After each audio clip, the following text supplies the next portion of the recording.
চুক্তিটা তো হয়েছে দুইটা দেশের মধ্যে, মার্কিন যুক্তরাষ্ট্র, বাংলাদেশ।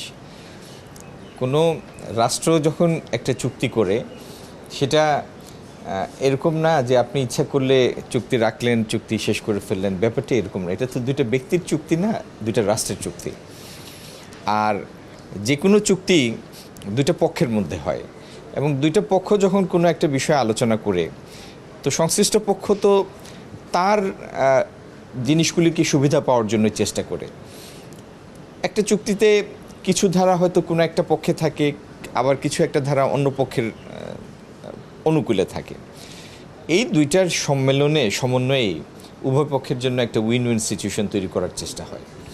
তো এই চুক্তিটা একটা বাস্তবতা, এটা আমরা ইনহেরিট করেছি, উত্তরাধিকার সূত্রে পেয়েছি। এই চুক্তির থেকে যতটুকু সম্ভব আগামী দিনে ট্রেড এবং ইনভেস্টমেন্টের জন্য আমরা আমাদের অনুকূলে চুক্তিটাকে কাজে লাগাতে পারি, সেটি হবে আমাদের আগামী দিনের প্রচেষ্টা।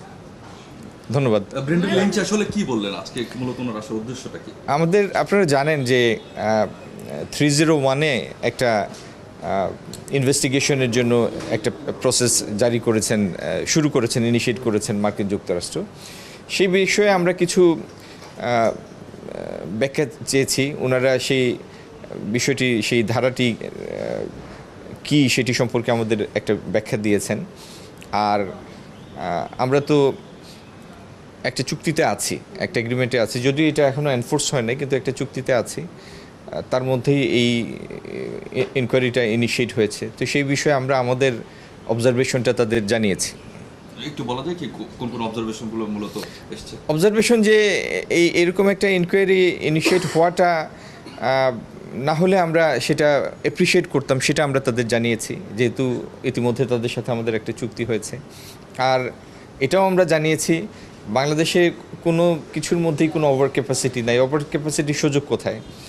আমরা বেশিরভাগ জিনিস আমরা ইম্পোর্ট করি, আর কিছু জিনিস যেটা আমাদের রপ্তানি সক্ষমতা আছে সেটার ওভার ক্যাপাসিটি না, আমরা কোনো কোথাও ডাম্প করি না, ডাম্প করার আমাদের সুযোগই নাই।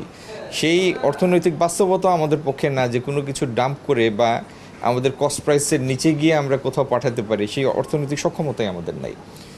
আর আমাদের যে ফর্মাল সেক্টর, মূলত আমাদের রপ্তানি তো তৈরি পোশাক কেন্দ্রিক। তো সেইখানে সেই ফর্মাল সেক্টরটা এত বেশি স্ট্রিক্ট কমপ্লায়েন্সের মধ্যে আছে, সেখানে আপনার যে শিশু শ্রম বা অন্য কোনো ধরনের আইনের ব্যত্যয় হওয়ার কোনো সুযোগই নাই। এত স্ট্রিক্ট কমপ্লায়েন্স ক্রাইটেরিয়ার মধ্যে এটা অপারেট করে। এগুলি আমরা তাদেরকে জানিয়েছি। আমরা এই দেশের স্বার্থের অনুকূলে যাই তেমন কাজই করব। সেই জন্যই আমরা কমিটেড, এবং সেই জন্য এই দেশ পরিচালনার দায়িত্বে এই দেশের মানুষ আমাদের বসিয়েছে। একটা চুক্তির সেলফ কেয়ারিং এলিমেন্ট থাকে, এই চুক্তিরও সেলফ কেয়ারিং এলিমেন্ট আছে।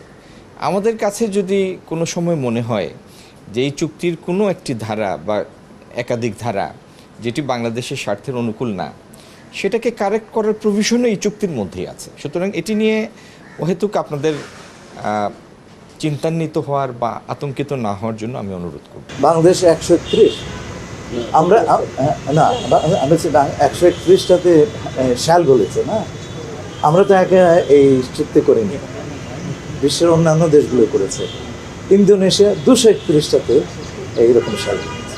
সুতরাং বাংলাদেশের চুক্তিটি যখন পাঠ করবেন তখন ইন্দোনেশিয়া, ভিয়েতনাম, কম্বোডিয়া, অন্যান্য যারা চুক্তি করেছে তাদেরটা পাশে নিয়ে পাঠ করলে পরে আপনি জিনিসটা, আমি বলবো যে আপনারা সবাই মিলে সেটা দেখেন, সবাই এটা হচ্ছে তুলনামূলক দেখেন আমরা কী পেয়েছি কী পাইনি। যুক্তরাষ্ট্র সব দেশগুলিকে বলেছে যে তোমাদেরকে রিসিপ্রোকাল ট্যারিফ, যেমন আমাদের 39% না 37% দিয়েছিল, তো অন্যান্য সব দেশগুলো দিয়েছে, নেগোশিয়েট করেছে।